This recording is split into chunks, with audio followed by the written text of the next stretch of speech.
Vamos começar então, pessoal. Eu vou escrevendo aqui, tá?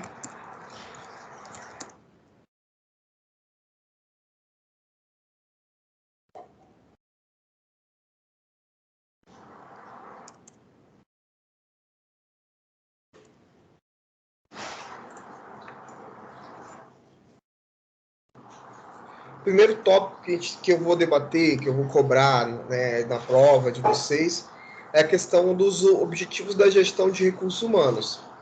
E eu não sei se vocês lembram que lá na primeira aula eu estabeleci uma diferença entre recursos humanos e gestão de talentos, né? Ao passo que o setor de recursos humanos ele vai estar realizando as etapas burocráticas da organização, do dia a dia, né?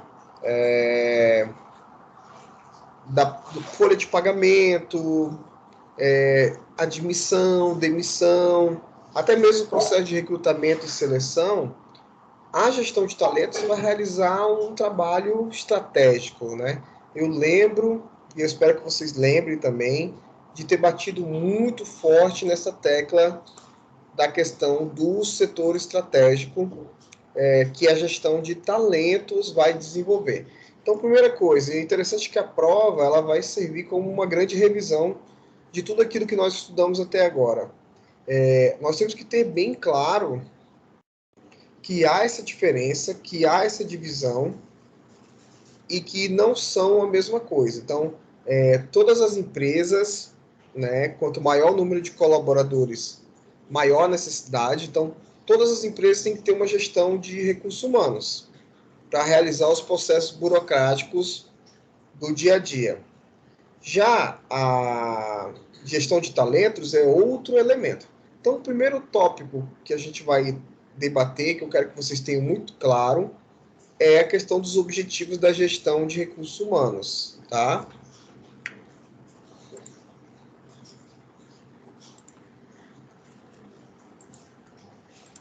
Vamos lá.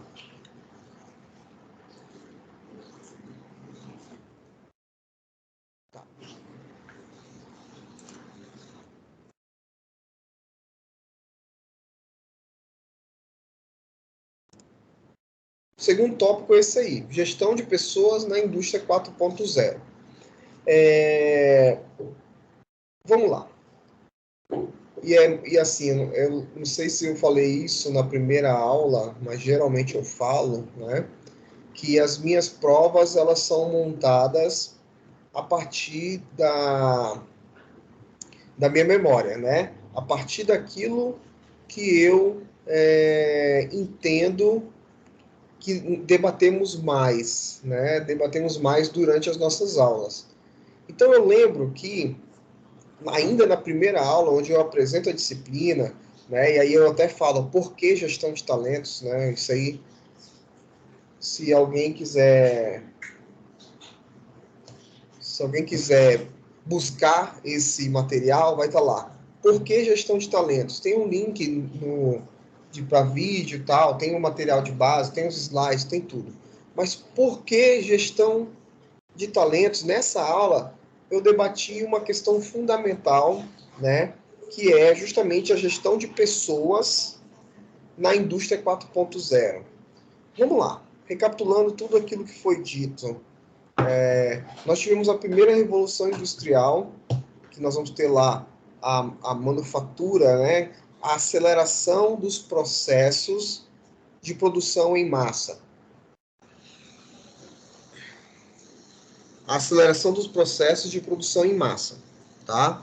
Depois nós vamos ter a revolução 2.0, que é a inserção de maquinários primeiramente movidos a carvão, né, ou a força hidráulica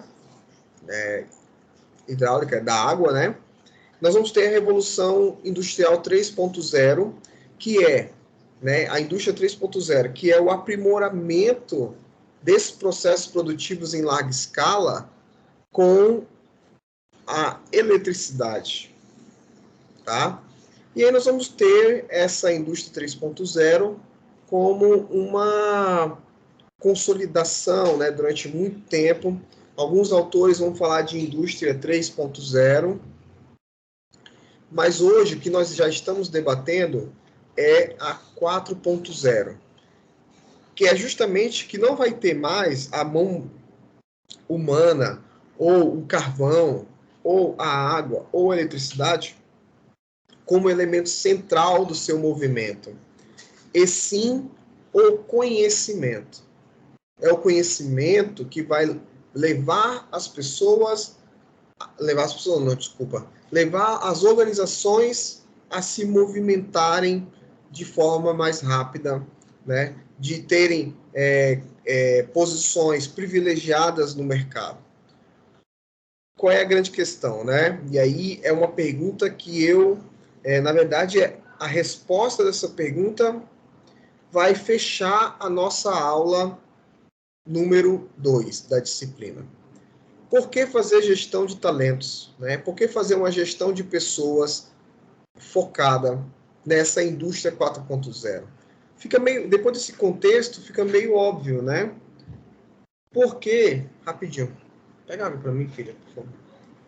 Porque se é o conhecimento que vai fazer essa diferença na organização produtiva que nós temos hoje, as pessoas são aquelas que detêm conhecimento, né? Ah, mas tem as máquinas. Mas quem produz e quem aprimora as máquinas, né?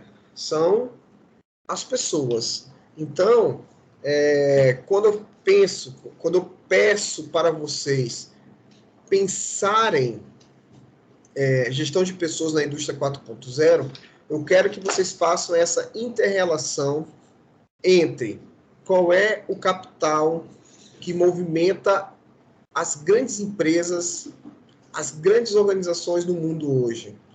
São pessoas, né? São pessoas criativas que movimentam, que transformam as coisas. Então, considerando isso, reflitam. Só aqui um parênteses.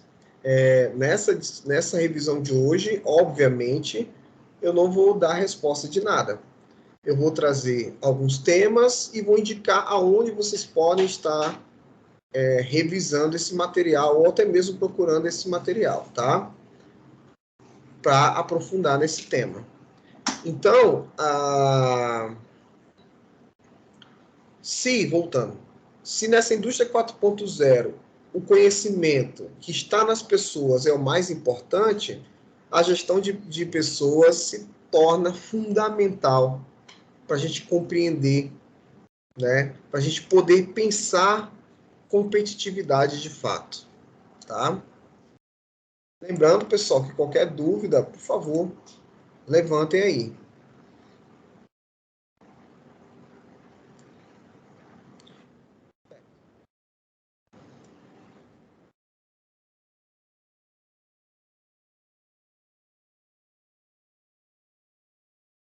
Deixa eu só ver um negócio aqui rapidinho.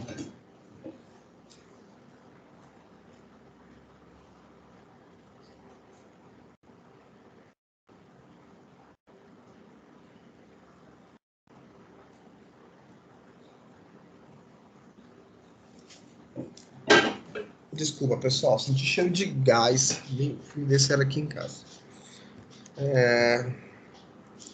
Vamos lá, dificuldade da gestão de pessoas no Brasil.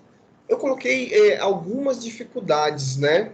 Algumas dificuldades, isso eu pincelei na primeira aula, quando eu expliquei a fundamentação e a importância da disciplina, e depois eu retorno numa aula específica sobre isso, falando sobre muitas dificuldades da gestão de pessoas no Brasil. Se vocês pararem para pensar, e aí vão ter algumas questões que envolvem esse tema, tá? Porque foi uma aula extensa, fizemos uma atividade sobre, né? Então, eu aproveitei para questionar bastante. E, bem, já estou aqui dando dicas sobre a prova. Vamos lá. Uma das dificuldades da gestão de pessoas no Brasil é justamente aquilo que se constrói, até alguns colegas falaram, deram exemplos disso quando nós fizemos a atividade, dessa separação que há entre o setor de gestão de pessoas, ou até mesmo de gestão de recursos humanos, né? Gestão de talentos, né? Vamos lá, ou daqueles setores mais burocráticos, ou daqueles setores mais estratégicos. Independente. Há uma separação muito grande desses setores burocráticos ou estratégicos que lidam com pessoas da empresa e dos colaboradores em si, né? Então, a primeira grande dificuldade é essa, aquela visão que vocês colocaram nos exemplos que vocês trouxeram, que o RH é um lugar de demissão, que o RH é um lugar de medo, que você conhece o RH na contratação e na admissão e na demissão, né? Então, temos que pensar, aproveitando essa dificuldade, temos que pensar uma alternativa para isso, uma outra forma de ver a gestão de pessoas avançando para uma gestão de talentos, tá? Continuando.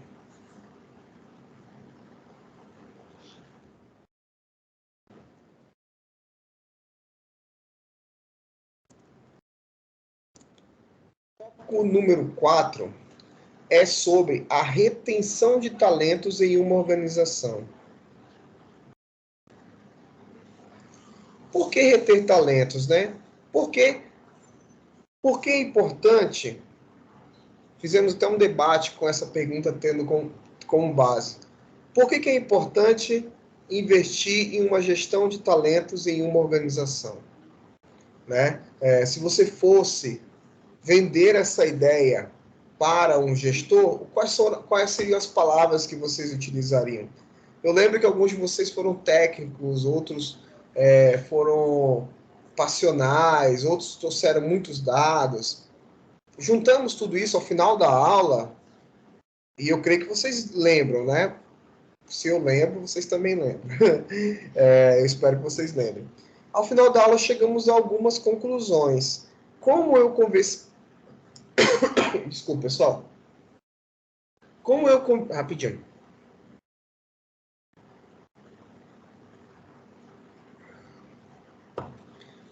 Como eu convenceria alguém a adotar uns sistemas de retenção e gestão de talentos numa empresa? São vários motivos. Vamos falar aqui no modo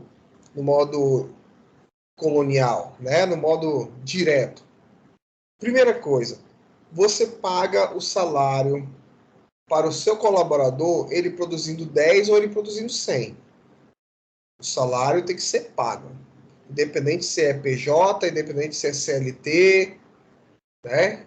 Independente. Você vai ter que pagar aquele combinado pelo serviço que foi prestado ou pela força de trabalho que foi vendida. Tá? Se é 100 ou é 10, você tem que pagar. E aí, o que você tem que falar para o gestor, para o empreendedor, para o dono da empresa? O gestor é você. Você pagando o salário do seu colaborador, a gestão de talentos ela permite que ele produza mais, né? E como nós conseguimos fazer essa pessoa produzir mais? Transformando os grupos em equipes, alocando as pessoas no lugar certo, dando perspectiva de crescimento e de premiação.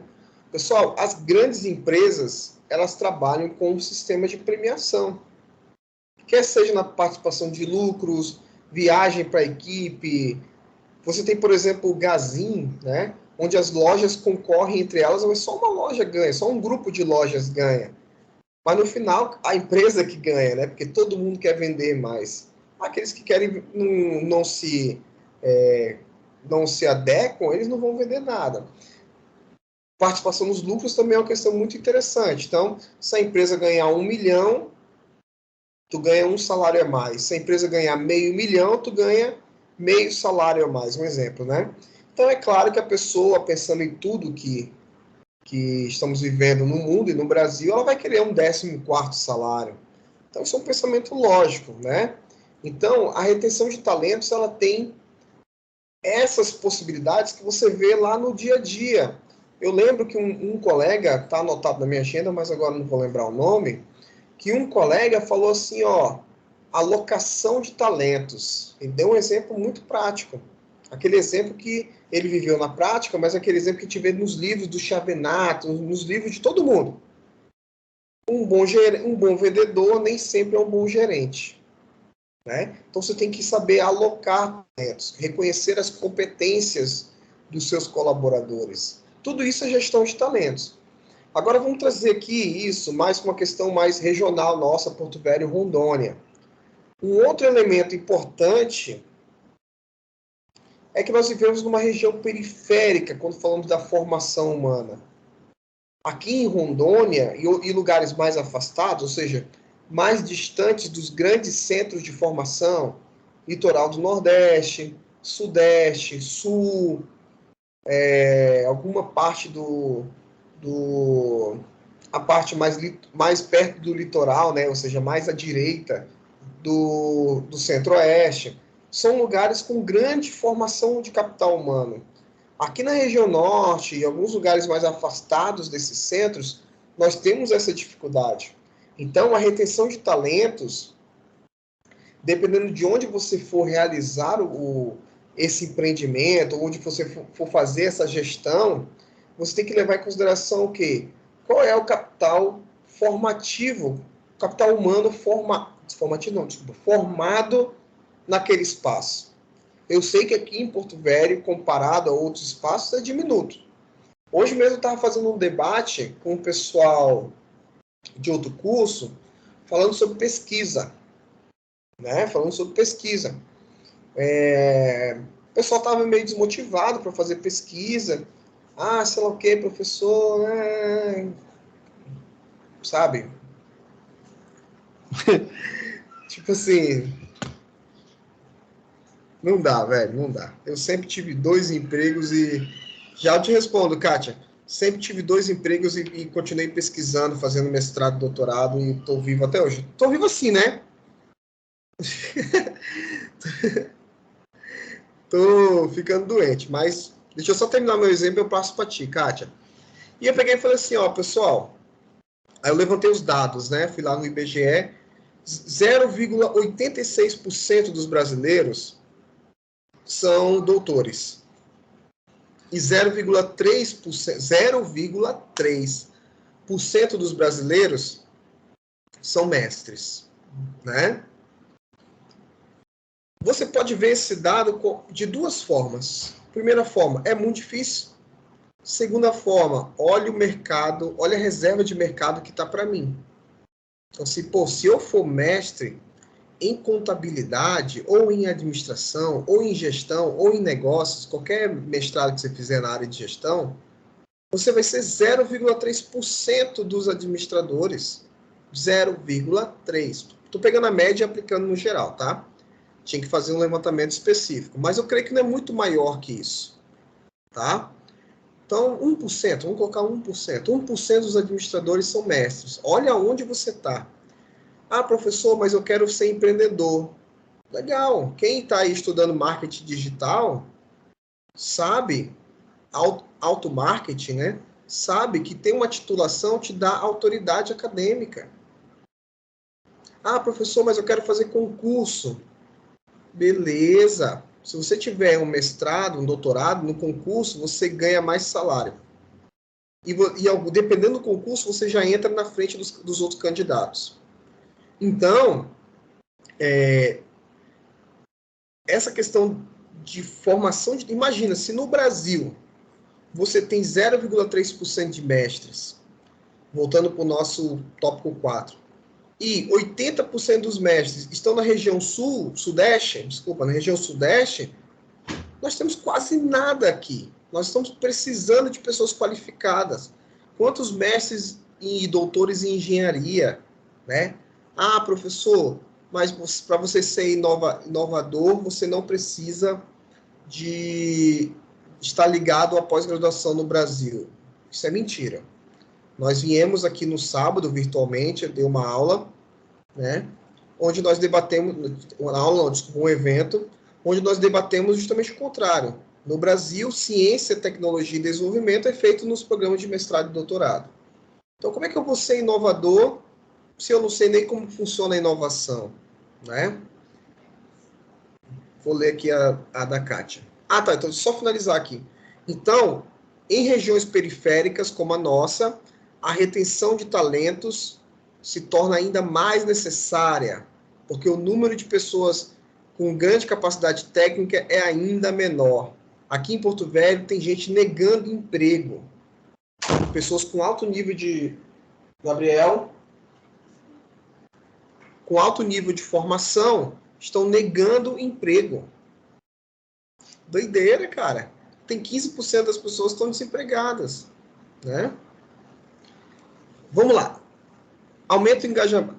Kátia, aumenta o engajamento da equipe, comprometimento do funcionário de forma colaborativa e não coercitiva, através de um ambiente de trabalho agradável de se trabalhar. Tá certo essa linha de pensamento quando se trata da retenção de talentos? Sim, tudo isso é retenção de talentos, né? Ambiente de trabalho, cultura organizacional, tá? Tudo aquilo que o RH não faz, né? Mas tudo aquilo que a gestão de capital humano sempre fez de forma tradicional, né? A gestão de talentos ela vai elevar essa discussão, né? Vai levar essa discussão para a formação de equipes, né? Para essa busca engajamento, para motivação, né? Lembrando que nós tivemos um debate sobre motivação. Então, Kátia, esse teu pensamento está correto. O que acontece? Eu trouxe alguns elementos e você trouxe outros. A minha fala e a sua fala se somam, tá? Tudo isso aí se encaixa dentro da retenção de talentos. Vamos continuar aqui.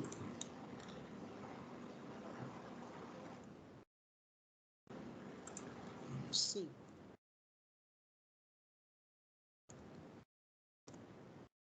Debatemos das dificuldades de gestão de pessoas no Brasil. E aí eu pisco assim, eu vejo até o slide na minha frente, porque eu fiquei algum tempo planejando esse slide, depois dei aula para vocês. Então, gravou bem na minha memória. O recrutamento interno e recrutamento externo. A gente precisa saber a diferença e as vantagens de cada um desses modelos na hora de sugerir esse modelo para os nossos superiores, podemos assim dizer, né? Para o empreendedor, para o dono da empresa que você é o gestor. Tá? No caso de empresas de médio até de grande porte a nível local ou regional. A nível nacional ou internacional, às vezes você não tem esse contato, tem que obedecer normativas. Mas, enfim, quando a gente vai orientar esse processo. O recrutamento interno, ele tem a vantagem de manter o engajamento, né, de ampliar a produtividade, né? E recrutamento interno é quando você forma as linhas superiores, imagina um organograma, é quando você forma as linhas superiores a partir das linhas inferiores. Tá? Então você tira alguém ali de júnior para... Não, de gerente para supervisor. Não, é o contrário, né? De supervisor para gerente. Tá? Então, você pega uma pessoa da linha de baixo e coloca na linha de cima. E aí é muito importante, né? As empresas ela tem várias formas de realizar recrutamento interno. As empresas menores vão ter ali a observação no dia a dia, uma avaliação recorrente, né, do indivíduo. Por exemplo, né, pode-se colocar um pré-requisito, né, Americanas, semestre passado um colega da administração deu esse exemplo, né, na Americanas você tem que preencher certos requisitos, abre uma vaga, você se candidata, né, e nessa candidatura tem a avaliação do seu superior, entra ali as suas avaliações, tá? Então, muitas empresas fazem isso, colocam um pré-requisito, a Nicole, ela é vendedora, exemplo, tá, Nicole? Aí, para ela virar supervisora, minha garganta tá falhando. Para ela virar supervisora, ela tem que ter graduação. Pronto. Né? Ela tem graduação, tem que ter uma boa avaliação dos seus superiores e ela pode se candidatar. Aí rola o recrutamento interno. Tá? Já outras empresas, geralmente as empresas maiores, elas são menos personalistas. Tem uma métrica, né, uma avaliação padrão que todos os indivíduos se envolvem e podem participar. Se você tem graduação, você ganha quantos pontos? Se você tem curso, tantos pontos. Sua avaliação né, avaliação interna e etc. E aí vai, né? A avaliação o recrutamento interno pode ser tanto na mesma linha como uma promoção, quanto em outra linha como uma remoção ou modificação de cargo, tá? Você pode sair de um cargo para o outro ou avançar avançar para cima, né? Eu ia falar, brincar, subir para cima, né? Ou você pode subir no organograma dentro da sua mesma função, tá? Essas duas formas de recrutamento interno. E o recrutamento externo, ele é aquele que a gente conhece. Abre um processo de seleção, depois, abre um processo de recrutamento, chama os candidatos, faz uma seleção, faz uma alocação, onboard, né, que é o treinamento para entrar na empresa, alocação da equipe, etc, etc, etc. Tá? Então, são as duas formas no qual você realiza recrutamento. Tá? Então, é muito importante saber essa diferença e vir para a prova com isso bem na cabeça, né? O sexto tópico é sobre motivação.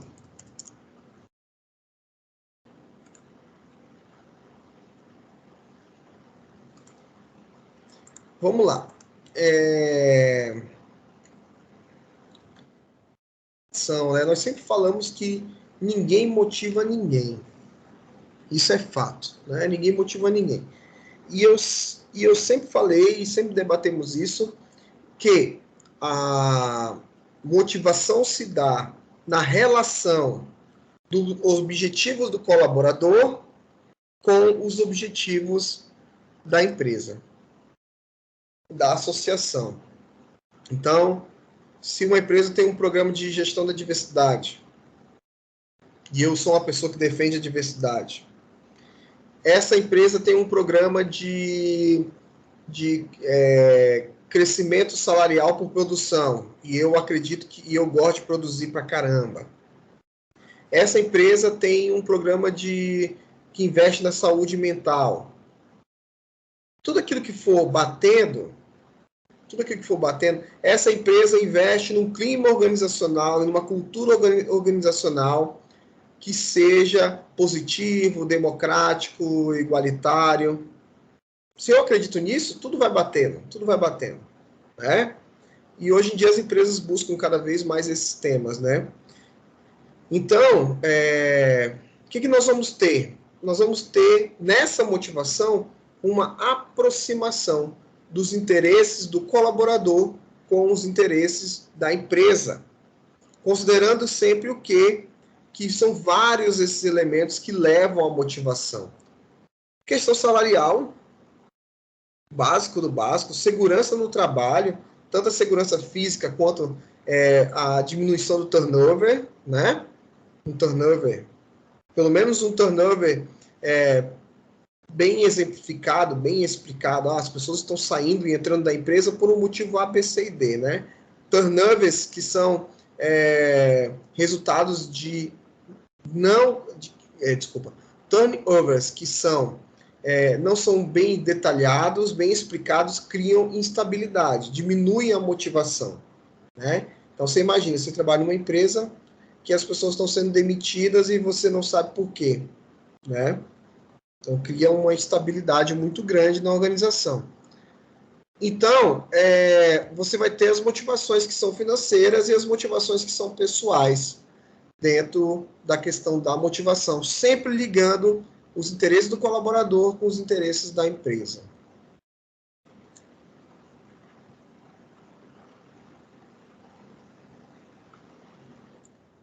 Vou ver aqui. Esse tópico já foi debatido.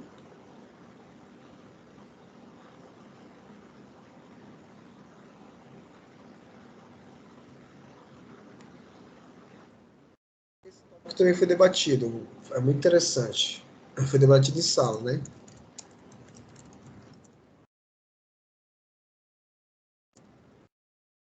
Inclusive, também está disponível no slide, né? Que eu apresentei para vocês, a gente debateu. Competências e habilidades dos colaboradores, né? Nós vamos ter um grupo grande de competências e habilidades que eu exijo dos colaboradores. Mas, basicamente, nós vamos ter dois grandes blocos.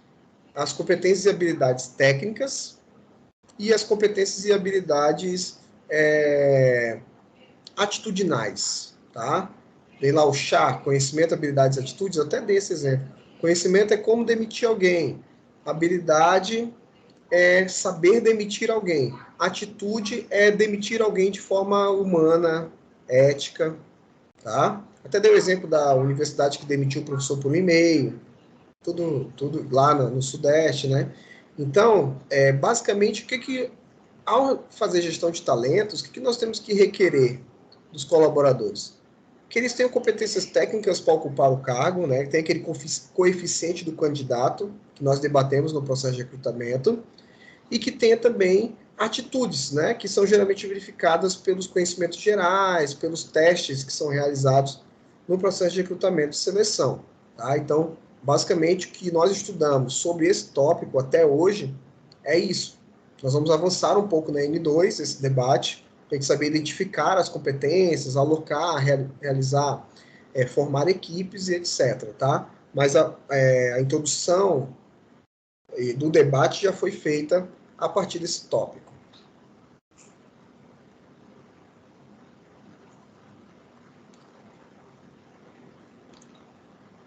E é isso. São esses os tópicos da nossa aula, da nossa prova.